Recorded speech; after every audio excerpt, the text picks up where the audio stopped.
جس کے دل محبت سے عشق سے خالی اس کو پتہ نہیں چلتا، وہ اس کو معاذ اللہ وہ اس کو مذاق سمجھتا ہے کہ پتہ نہیں یہ کیا چیز ہے، لیکن جس کو باب عشق سے تعلق ہو اس کو پتہ چلتا ہے کہ یہ لباس عاشقانہ ہے، یہ عاشقوں کا لباس ہے۔ اس لیے حضور پاک صلی اللہ علیہ وسلم سے پوچھا گیا کہ حاجی کی کیا شان ہوتی ہے؟ فرمایا حاجی تو بکھرے بالوں والا اور میلا کچیلا ہوتا ہے۔ میل کچیل الگ چیز ہے، ناپاکی الگ چیز ہے، ناپاکی نہیں میل کچیل۔ آج تو اللہ معاف فرمائے، آج تو وہ ایک مرتبہ حاجی اور عمرہ کرنے والوں کو مرکز میں اکٹھے کیا تھا تو کسی سے ساتھی نے کہا ٹور آپریٹر، ہم نے عرض کیا حج ٹور کا نام ہے، عمرہ ٹور کا نام ہے، یہاں پہ ٹورسٹ جاتے ہیں۔ جیسے مفتی صاحب نے فرمایا، حضرت جی مفتی محمد الحسن صاحب مدذلہ العالی، ان کا ارشاد نقل فرمایا کہ زمزم ہم سے ناراض ہے۔ وہ اکثر فرمایا کرتے ہیں کہ جب عبادت گزار جایا کرتے تھے تو وہ لوگ اپنے گھروں کے دروازے بھی ان کے لیے کھولتے تھے، اب ٹورسٹ جانا شروع ہو گئے تو حرمین کے دروازے بھی بند ہو گئے اور مختلف دروازے، اور پھر کہتے یہودیوں کی سازش ہے۔ معاذ اللہ، اس کا مطلب تو یہ ہوا کہ یہودی چاہیں گے تو بیت اللہ کھلے گا میرے لیے اور یہودی بند کریں گے، پھر معاذ اللہ ہم ان کو اپنا معبود نہ بنا لے۔ یہ تو میرے مولا نے، جیسے مفتی صاحب نے فرمایا، زبان خدیجہ رضی اللہ عنہ کی تھی اور بول کوئی اللہ پاک ان کی زبان سے بول، تو یہ اسی طرح کہتے یہ جو دروازے بند ہو گئے، اللہ ہمیں قدردانی نصیب فرمائے۔ تو نبی پاک صلی اللہ علیہ وسلم کا حج کا تھوڑا سا خاکہ وہ عرض کر دیتے ہیں، اللہ کرے کہ ہمیں نبی پاک صلی اللہ علیہ وسلم کے قدم قدم پہ اللہ پاک اتباع کی توفیق عطا فرمائے۔ فرمایا عاشق معشوق کی اداؤں پہ مر مٹنے والا ہوتا ہے۔ ایک مرتبہ یہ ہمارے علامہ انور شاہ کشمیری رحمت اللہ علیہ، یہ صاحب حضوری بزرگ تھے، جیسے شیخ عبدالحق محدث دہلوی رحمت اللہ علیہ، صاحب حضوری وہ بزرگ ہوتے ہیں جن کو ہر رات حضور پاک صلی اللہ علیہ وسلم کی زیارت ہوتی ہے۔ تو انہوں نے ایک مرتبہ خواب میں نبی پاک صلی اللہ علیہ وسلم سے عرض کیا، یا رسول اللہ یہ بات صحیح ہے کہ وہ کسرا نے بندے بھیجے تھے یمن کے گورنر کو، کہا وہ یہ محمد صلی اللہ علیہ وسلم جنہوں نے دعوتی خط بھیجا تھا ان کو گرفتار کر کے میرے پاس لے آؤ۔ کہا مکہ والوں کی اس وقت عربوں کی یہ حیثیت تھی ان کے سامنے کہ خود بھی نہیں گایا، سپاہی بھی نہیں بھیجے، یمن کے گورنر کو لکھا، یمن کا گورنر بھی خود نہیں آیا، اس نے سپاہی بھیجے کہ گرفتار کر کے لے آؤ۔ تو وہ ان کے جب سپاہی آئے تو ان کی وہ مونچھیں تھی اور داڑیاں منڈی ہوئی تھی، تو نبی پاک صلی اللہ علیہ وسلم نے اپنا چہرہ مبارک ان سے پھیر دیا تھا۔ تو علامہ انور شاہ کشمیری رحمت اللہ علیہ نے عرض کیا، یا رسول اللہ یہ بات سچ ہے، اس طرح ہوا تھا؟ فرمایا ہاں یہ بھی سچ ہے، اور اب بھی جو اس حال میں میرے پاس سلام کے لیے آتے میں اپنا چہرہ مبارک پھیرتا ہوں۔ ہمارے شیخ صاحب فرماتے اکثر، مفتی محمد الحسن صاحب میرے بھی شیخ کے حضرت جی کے، تو وہ فرماتے ہیں ہم نے تو اپنا دکھی دل دکھانے کے لیے آئے تھے، ان کے دل کو دکھا کے آ جاتے ہیں۔ کہا کہ ان کے دل کو دکھا کے نہیں آنا، اپنا دکھی دل دکھانا ہے۔ تو اللہ کرے یہ ساری ہماری حاضریاں ہو جائے۔ تو نبی پاک صلی اللہ علیہ وسلم کا حج مبارک، آپ صلی اللہ علیہ وسلم نے زندگی میں ایک حج فرمایا، اور ہم یہ ٹریننگ تیاری کر رہے ہیں نا، فرماتے نبی پاک صلی اللہ علیہ وسلم کی حج کی تیاری 1 سال ہوتی رہی۔ پہلے سال میں ابوبکر صدیق رضی اللہ عنہ اس سے 1 سال پہلے گئے تھے، کیونکہ مکہ تو 8 ہجری میں فتح ہوا تھا، تو اس سال اعلان ہو گیا کہ نیکسٹ ایئر، اگلے سال نبی پاک صلی اللہ علیہ وسلم حج کے لیے تشریف لائیں گے، اور پورا وہ جو اس وقت مسلمان تھے، عالم اسلام تھا، پورے عالم اسلام میں تیاریاں ہو رہی تھی اس حج کی، نبی پاک صلی اللہ علیہ وسلم کا حج۔ اور اسی میں فرماتے جن دنوں میں نبی پاک صلی اللہ علیہ وسلم حج کے لیے روانہ ہوئے، اس زمانے میں مدینہ منورہ میں چیچک کی بیماری، وہ چکن پاکس جو بولتے، چیچک کی بیماری عام ہو گئی تھی، جس کی وجہ سے بڑے بڑے کبار صحابہ بھی، کچھ صحابہ اس چیچک کی بیماری کی وجہ سے رہ گئے تھے، جس میں ام سلیم رضی اللہ عنہ بہت بڑا نام ہے، اس طرح کچھ رہے۔ تو دل میں ایک ان کو ارمان تھا کہ نبی پاک صلی اللہ علیہ وسلم کا حج تھا اور ہم شرکت نہ کر سکے، تو فرمایا وہ بیماری بھی رحمت بن کے آئی تھی۔ نبی پاک صلی اللہ علیہ وسلم نے فرمایا کہ جو رمضان میں عمرہ کر لے وہ ایسا ہے جیسے میرے ساتھ حج کر لیا۔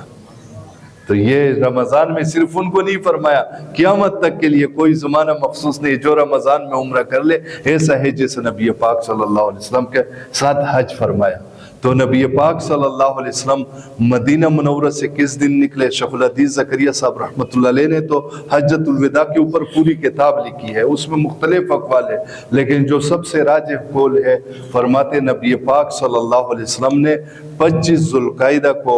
اپنے حج کا سفر شروع فرمایا تھا، اور یہ ہفتے کا دن تھا، اور نبی پاک صلی اللہ علیہ وسلم نے ظہر کی نماز مدینہ منورہ میں پڑھی اور فرمایا 4 رکعت پڑھی، اور پھر ذوالخلیفہ جب پہنچے، جس کو بیر علی اور ذوالخلیفہ جو میقات مدینہ منورہ کا آج کے میقات کی مسجد بنی ہوئی ہے ساتھیوں نے دیکھی ہے، وہاں سے نبی پاک صلی اللہ علیہ وسلم عصر کی نماز وہاں پہ پڑھی، اور نبی پاک صلی اللہ علیہ وسلم نے یہاں پہ قیام فرمایا۔ اور روایات میں آتے ہیں کہ حضرت جبرائیل علیہ السلام نے فرمایا آپ یہاں پہ قیام فرما لیں، یہ مبارک وادی ہے۔ اور اسی رات ابوبکر صدیق رضی اللہ عنہ کی بیوی تھی اسمہ بنت امیس رضی اللہ عنہ، اسمہ بنت امیس رضی اللہ عنہ یہ حضرت جعفر رضی اللہ عنہ کی بیوی تھی۔ جعفر رضی اللہ عنہ کی عمر 32 سال تھی اور ان کی عمر 26-27 سال، جوڑا تھا سب سے خوبصورت ترین جوڑوں میں، یہ بھی جوڑا تھا مدینہ منورہ کا۔ جب جعفر رضی اللہ عنہ کو موتا بھیجا اور جعفر رضی اللہ عنہ کی شہادت کی خبر آئی، لمبا واقعہ ہے، تو اسمہ رضی اللہ عنہ نے پوچھا تھا جعفر کا کیا بنا؟ نبی پاک صلی اللہ علیہ وسلم نے فرمایا وہ تو شہید ہو گئے، تو یہ گر کے بے ہوش ہو گئی تھی۔ جو یہ اسمہ بنت امیس رضی اللہ عنہ، یہ پھر ابوبکر صدیق رضی اللہ عنہ کی بیوی، اس کو شرف حاصل ہوا، تو یہاں پر ان کا بیٹا محمد بن ابوبکر پیدا ہوئی اس رات۔ اور نبی پاک صلی اللہ علیہ وسلم فرماتے یہاں پر 5 نمازیں پڑھی، اور اس کے بعد نبی پاک صلی اللہ علیہ وسلم نے بلکہ 4 نمازیں، عصر، مغرب، عشاء اور فجر کے بعد، اور فرمایا نبی پاک صلی اللہ علیہ وسلم کے ساتھ جتنی ازواج مطہرات تھی ان کے ساتھ نبی پاک صلی اللہ علیہ وسلم نے ان کا حق زوجیت جو ہے وہ بھی، اور پھر نبی پاک صلی اللہ علیہ وسلم نے صبح غسل فرمایا۔ اس لیے فرماتے ہیں کہ احرام سے پہلے یہ بھی مستحب ہے، اگر کسی کے ساتھ گھر والے ہو تو گھر والوں کے ساتھ نبی پاک صلی اللہ علیہ وسلم نے جیسے حق زوجیت ہے، تو فرمایا کہ اس سے پھر اپنی نظر بھی محفوظ رہتی ہے، باقی سب کچھ بھی ہوتا ہے، اور ویسے بھی میرے محبوب صلی اللہ علیہ وسلم کا یہ محبوب صلی اللہ علیہ وسلم کی ادا ہے۔ تو نبی پاک صلی اللہ علیہ وسلم نے صبح غسل فرمایا، اور نبی پاک صلی اللہ علیہ وسلم کے بال مبارک کے بارے میں آتے کبھی کبھی کان کے لو تک ہوتے تھے، کبھی یہاں تک۔ حج کے موقع پر نبی پاک صلی اللہ علیہ وسلم کے بال مبارک سب سے زلف مبارک جو تھے وہ سب سے لمبے تھے، شانوں تک تھے۔ فرماتے ہیں یہ بھی طریقہ ہے کہ جب حج کا ارادہ ہو تو انسان اپنے بالوں کو یعنی شریعت کے حدود میں جتنا بڑھا سکتے بڑھائے، لیکن یہ بال اتنے بھی محبوب نہ ہو کہ وبال بن جائے۔ وبال کیسے بنتے کہ نہیں میں نے تو یہ بال نہیں کاٹنے، میں نے تو بس وہ قصر بھی تھوڑی سی کر لیتے، نہیں، حلق میرے محبوب صلی اللہ علیہ وسلم نے، جیسے مولانا صاحب نے اس مذاکرے میں اکثر فرماتے ہیں کہ نبی پاک صلی اللہ علیہ وسلم کی زلفیں ان جیسی زلفیں کس کی ہو سکتی ہے؟ جن زلفوں کی اللہ پاک نے قسمیں کھائی ہے انہوں نے حلق کر لیا، تو ہم کیا، ہماری زلفیں کیا؟ تو نبی پاک صلی اللہ علیہ وسلم کے زلف مبارک اس موقع پر شانوں تک تھے، اور نبی پاک صلی اللہ علیہ وسلم نے جب غسل فرمایا تو بالوں کو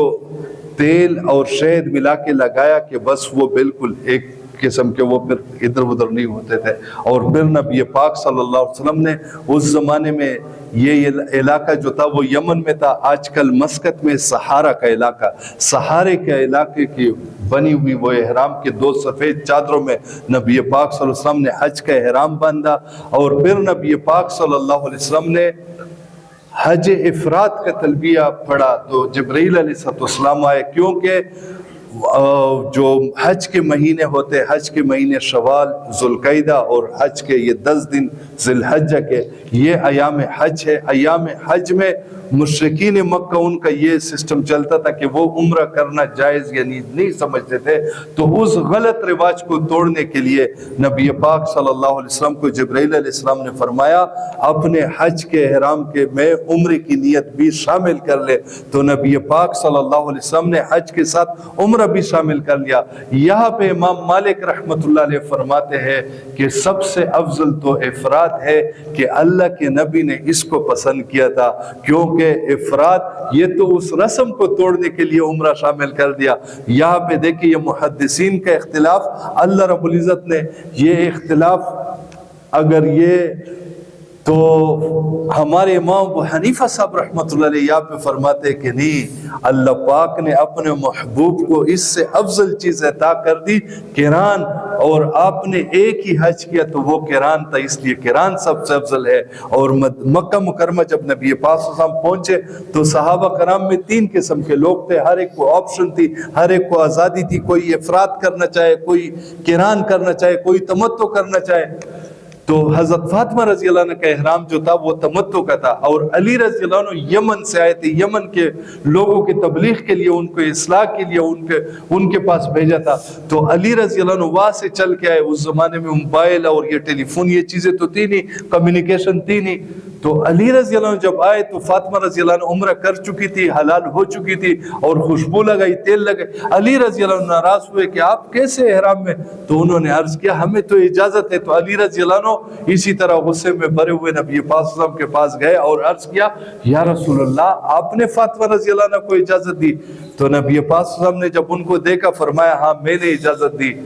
تو پھر عرض کیا میرے لیے کیا حکم ہے؟ حضور پاک صلی اللہ علیہ وسلم نے فرمایا آپ نے کیا نیت کی تھی جب آپ یمن سے آ رہے تھے؟ آپ نے میقات، یمن والوں کا میقات یہ جحفہ کا میقات ہے۔ شاید حضرت مولانا صاحب کا قافلہ، ہم تو ان کے سرپرستی میں گئے، جحفہ کا میقات جہاں سے ابراہیم علیہ السلام نے اور سب سے زیادہ انبیاء نے جس میقات سے احرام باندھا ہے حج کا، وہ جحفہ کا میقات ہے۔ تو علی رضی اللہ عنہ نے عرض کیا یا رسول اللہ مجھے تو اس وقت پتہ نہیں تھا کہ میں کون سا احرام باندھوں، افراد کا، تمتع کا، قران کا۔ تو میں نے تو یہ نیت کی تھی کہ جو میرے نبی کی نیت وہ میری نیت، جو امام کی نیت وہ میری نیت۔ تو نبی پاک صلی اللہ علیہ وسلم نے فرمایا پھر آپ بھی احرام میں رہے، آپ کا بھی حج قران ہے، اور میں تو قربانی کے جانور لے کے آیا تھا، اگر قربانی کے جانور نہ لاتا تو تمتع کرتا، رسم بھی ٹوٹ جاتی، عمرہ ہو جاتا، پھر اس کے بعد حج کرتا۔ اگلے سال آؤں گا، اگر اگلے سال زندگی رہی تو میں تمتع کروں گا۔ اس پہ امام احمد بن حنبل رحمۃ اللہ فرماتے کہ تمتع سب سے زیادہ افضل ہے، کہ نبی پاک صلی اللہ علیہ وسلم نے اس حج کا ارمان کیا ہے، اور نبی پاک صلی اللہ علیہ وسلم سے جب پوچھا گیا کہ حج کون سا افضل ہے،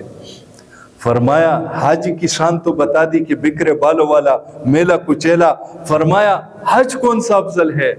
تو نبی پاک صلی اللہ علیہ وسلم نے افراد، قران، تمتع یہ نہیں فرمایا، نبی پاک صلی اللہ علیہ وسلم نے فرمایا حج وہ افضل ہے جس میں زور زور سے لبیک کے لیے چلانا ہو اور قربانی کے خون کا زیادہ بہانا ہو، یہ حج سب سے زیادہ افضل ہے۔ آج تو لبیک اللہ معاف فرمائے، وہاں پر مکہ کی وادیوں میں جاؤ، وہاں پر لبیک کی صدا کوئی سننے کو بھی نہیں ملتی، اور پتہ نہیں کیا ہے۔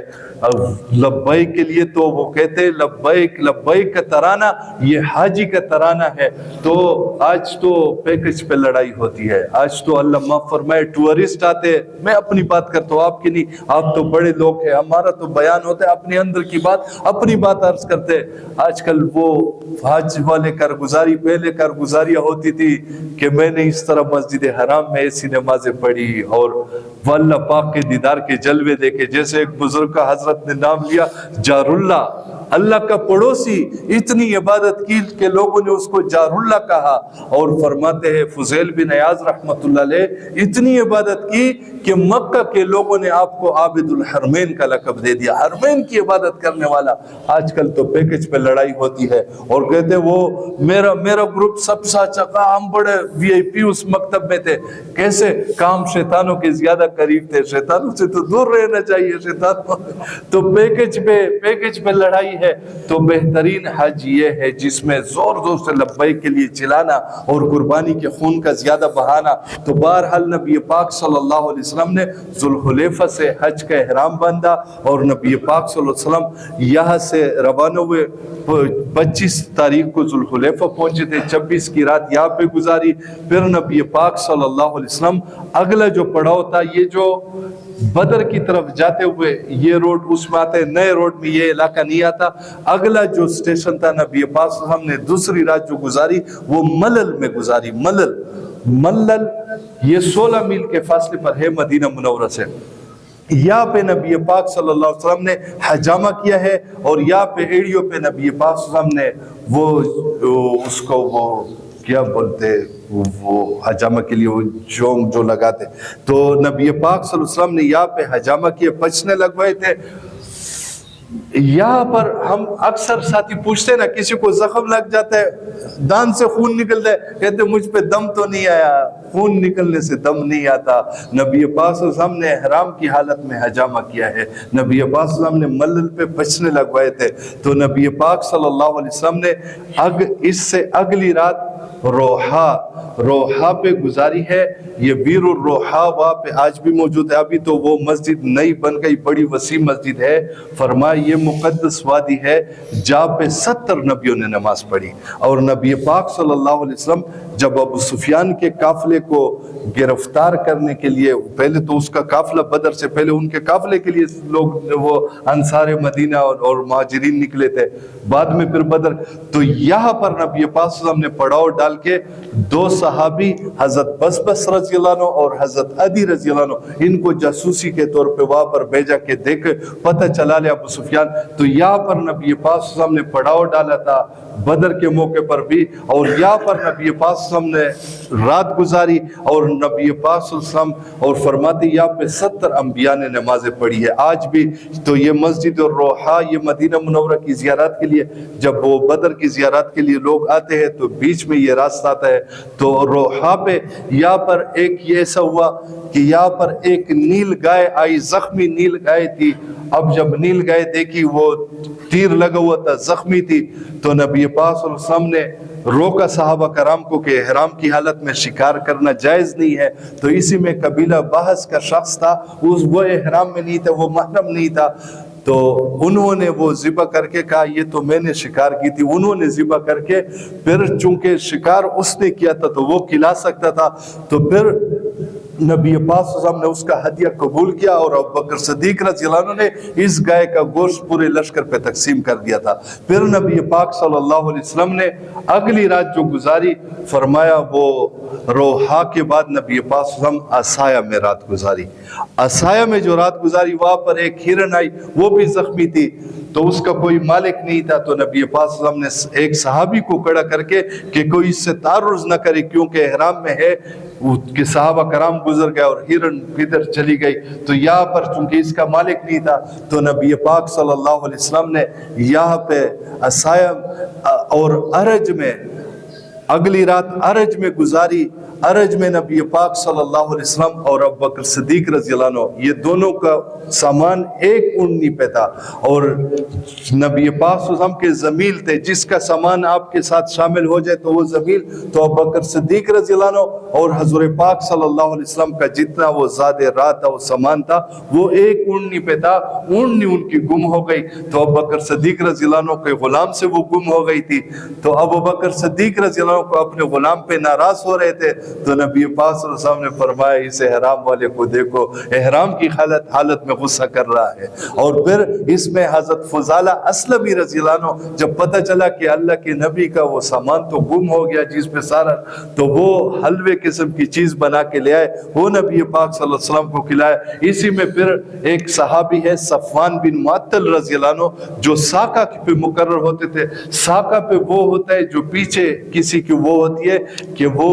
پیچھے اس کو دیکھ لے کسی کا سامان رہ جائے تو وہ اس کو اٹھا کے لے جائے، جیسے ہمارے اجتماعات میں بھی لقطہ کی جماعت بنتی ہے، لقطہ والے ایک دن بعد آتے ہیں اجتماع کے ختم ہونے کے ایک دن بعد، تو یہ ساقہ پہ لقطہ پہ مقرر تھے، تو وہ اس اونٹنی کو لے کے آئے، اور نبی پاک صلی اللہ علیہ وسلم کی یہ بھی ترتیب مبارک تھی، ہر چیز پہ نگران مقرر کرتے تھے، کوئی ذمہ دار مقرر کرتے تھے۔ جب نبی پاک صلی اللہ علیہ وسلم حج کے لیے نکل رہے تھے مدینہ منورہ سے، تو مدینہ منورہ پہ اپنا نائب ذمہ دار حضرت ابو دجانہ رضی اللہ عنہ کو مقرر کیا تھا، اور نبی پاک صلی اللہ علیہ وسلم کے قربانی کے جو اونٹ تھے ان پہ ذمہ دار حضرت ناجیہ رضی اللہ عنہ، ان کے ذمہ دار تھے ناجیہ بن جندب رضی اللہ عنہ، تو یہ اور پھر نبی پاک صلی اللہ علیہ وسلم کی اگلی رات ابوا میں تھی، ابوا میں اپنی والدہ کی قبر پہ گئے۔ یقین جانے ابوا شہر ہماری ایک مرتبہ تشکیل تھی،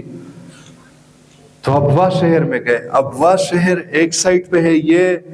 اگر مکہ مکرمہ سے مدینہ منورہ بدر کے راستے جاؤ تو ایک چوک آتا ہے مستورہ. آج کل روڈ بڑا زبردست بنا ہوا ہے, آج کل وہ پرپیچ راستہ نہیں ہے, کوئی آپ کو وہاں تک پہنچانے کے لیے گائیڈ کر لے تو راستہ بڑا صاف ہے, کھلا روڈ ہے. تو ابوا شہر ایک طرف پہ ہے, نبی پاک صلی اللہ علیہ وسلم کی والدہ کی قبر پہاڑیوں کے بیچ میں, اوپر پہاڑی میں ایک دامن سا ہے, وہاں پہ گول پتھر رکھے ہوئے, وہ نبی پاک صلی اللہ علیہ وسلم کی والدہ کی قبر ہے. اور آپ کی والدہ کے جو سمپٹمز آتے, جو نشانی آتی ہے, تو علماء فرماتے شاید ہارٹ اٹیک ہوا ہوگا, لیکن جو بھی ہوا تھا اچانک والدہ بالکل ٹھیک تھی, 26 سال عمر تھی. نبی پاک صلی اللہ علیہ وسلم اس لیے فرماتے ہیں کسی کو اگر کوئی غم پہنچے, کوئی تکلیف پہنچے, میری تکلیف یاد کر لے, اپنی تکلیفیں بھول جائے گا. اپنے والد محترم کو تو دیکھا ہی نہیں, والدہ اتنا بڑا سانحہ, 6 سال کا بچہ ہے, اتنا بڑا سانحہ, اتنی بڑی ٹریجڈی ہو رہی ہے 6 سال کے بچے کے ساتھ. اور یہاں پر ام ایمن رضی اللہ عنہ ساتھ تھی. یہ تین افراد پہ مشتمل یہ قافلہ ہے جس میں والدہ محترمہ کا وصال ہوتا ہے. والد کو دیکھا نہیں, پھر دادا کا سایہ بھی 9 سال کی عمر میں اٹھا. پھر اپنی زندگی میں جتنی بھی اولاد ہے سوائے فاطمہ رضی اللہ عنہ کے, ساری اولاد آپ کی زندگی میں فوت ہوئی ہے. اور یہ قباء میں, وہ قباء کے ساتھ مکہ مکرمہ کا جو روڈ ہے, وہاں پر پہلے 3 پتھر پڑے ہوئے تھے, اب پتہ نہیں ہے کہ نہیں ہے. وہ 3 پتھر نشانی تھی حضرت پاک صلی اللہ علیہ وسلم, حضرت ابراہیم رضی اللہ عنہ اور حضرت ماریہ قبطیہ رضی اللہ عنہ. یہ یہاں پر بیٹھا کرتے تھے اور مکہ کی طرف دیکھا کرتے تھے کہ مکہ سے کوئی قافلہ آئے گا, مکہ کا کوئی آدمی آئے گا, ہمیں مکہ کے احوال سنائے گا. مکہ سے محبت تھی, اس لیے ہم عرض کرتے ہیں خدا را مکہ اور مدینہ کا تقابل نہ کرو. ہم اتنے بڑے ہیں کہ ہم مکہ اور مدینہ میں تقابل کرتے ہیں. اگر مدینہ میں جمال ہے تو مکہ میں جلال ہے, اگر مدینہ میں محبوبیت ہے تو مکہ میں عشق ہے. فرمایا وہ لوگ ہم جیسے نادان ہوتے نا, مکہ والوں کو گالیاں دیتے, اللہ کے نبی مکی ہے, اشرم مبشرہ مکی ہے. فرماتے ہیں پھر کسی کو کہہ دو نا, وہ کہتے معذل, کہتے ابو جہل کی اولاد. ابو جہل کی اولاد کی ہسٹری تو پڑھو. بنی محزوم اکرمہ رضی اللہ عنہ ابو جہل کا بیٹا. عمر فاروق رضی اللہ عنہ کے بارے میں آتے ہیں, ابو جہل ان کے ماموں تھے. حنتمہ عمر فاروق رضی اللہ عنہ کی والدہ یا ابو جہل کی بہن تھی. حضرت خالد بن ولید رضی اللہ عنہ فرسٹ کزن ہے ابو جہل کے. یہ بنی مخزوم یرموک میں یہ ایسی کھٹ گئی کہ عمر فاروق رضی اللہ عنہ نے بنی مخزوم کے ایک جوان لڑکی کو ڈھونڈا, ایک جوان کو ڈھونڈا, دونوں کو آپس میں نکاح کر دیا کہ کہیں یہ مبارک خاندان ختم نہ ہو جائے, اس مبارک خاندان کو ہم گالیاں دیتے ہیں. تو مقابلہ نہیں کرنا, وہاں پر تقابل نہیں کرنا. تو خیر نبی پاک صلی اللہ علیہ وسلم نے غم کے پہاڑ دیکھے, تو ابواب نبی پاک صلی اللہ علیہ وسلم کا جو پڑاؤ تھا اپنی والدہ کی قبر کے سرحانے, 63 سال عمر ہے, کیونکہ اس کے 2 مہینے بعد نبی پاک صلی اللہ علیہ وسلم 2-2.5 مہینے بعد آپ کا وصال ہوا ہے 12 ربیع الاول کو. تو نبی پاک صلی اللہ علیہ وسلم 57 برس بعد, یعنی 6 سال اور یہ 63, 57 برس بعد اس طرح وہ کر کے نا, اور گود سر اس طرح دے کے نبی پاک صلی اللہ علیہ وسلم ایسے رونے لگے جیسے بچہ روتا ہے. 57 برس بعد بھی, اور نبی پاک صلی اللہ علیہ وسلم نے یہاں پہ رات گزاری ہے, اپنی والدہ کی قبر کے آس پاس رات گزاری ہے. پھر نبی پاک صلی اللہ علیہ وسلم اگلا جو پڑاؤ تھا, اگلی رات کا قیام تھا, وہ مقام اسفان پہ تھا. مقام اسفان پہ نبی پاک صلی اللہ علیہ وسلم کے پاس سراقہ بن مالک رضی اللہ عنہ آئے اور عرض کیا, یا رسول اللہ آپ ہمیں حج کے ایسے مناسک سکھا دے جیسے اس دن کے بچے کو سکھائے جاتے جو آج ہی پیدا ہوئے ہو. یعنی اس پہ اکتفا نہیں کرنا کہ آپ یہ دل میں کہے کہ یہ بات تو ہمیں معلوم ہوگی, ایسے ہمیں حج کا طریقہ سکھا دے کہ جیسے ہمیں بالکل کچھ معلوم نہ ہو. یہ حج سے پہلے حج کو سیکھنا, حج کی ٹریننگ لینا, یہ میرے محبوب صلی اللہ علیہ وسلم کی سنت میں ہے, صحابہ کرام نے اس طرح. تو مقام اسفان پہ نبی پاک صلی اللہ علیہ وسلم نے فرمایا, میں گویا حضرت ہود علیہ السلام اور حضرت ہارون علیہ السلام کو دیکھ رہا ہوں کہ کانوں میں انگلیاں دیکھ کے لبیک پڑھ رہے ہیں, اور فرمایا ان کی قبر بھی مقام اسفان پہ ہے. اور پھر اگلی رات نبی پاک صلی اللہ علیہ وسلم نے صرف تنعیم کے مقام پہ اگلی رات گزاری ہے. یہ صرف کا مقام جو ہے یہ مکہ مکرمہ سے تقریباً